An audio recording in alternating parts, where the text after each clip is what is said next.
Si seleziona nuovo personale in vista della prossima apertura. Sono oltre una ventina i profili aperti tra baristi e camerieri. L'annuncio risale ad aprile scorso perché ora la struttura di Castelnuovo del Garda è già a pieno regime. Per la gioia dei bambini ma anche dei molti addetti, circa 1500 impiegati nei vari profili nel più grande parco dei divertimenti italiano. Animatori, addetti alle attrazioni, truccatori, camerieri, cuochi, commessi.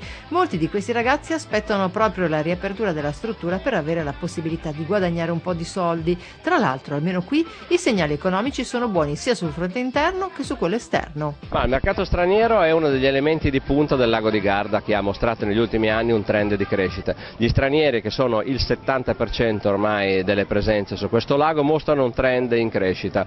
I tedeschi sono la parte preponderante, ma anche gli austriaci, gli olandesi, gli svizzeri che stanno crescendo e addirittura anche alcune nazioni un pochettino più lontane come la Russia ad esempio. I russi, chiaramente una percentuale ancora piccola, ma sono addirittura pensati triplicati nel corso degli ultimi 2 anni. E sulla scia della cosiddetta Open Innovation, cioè la volontà di coinvolgere i propri fan, è stata ideata e già testata da molti bimbi approfittando della calda primavera la nuova attrazione, un'area dedicata ai bimbi tra i 4 e i 10 anni. L'idea è venuta ad una famigliola ed è stata votata come vincente dalla vasta community del parco ed è diventata realtà.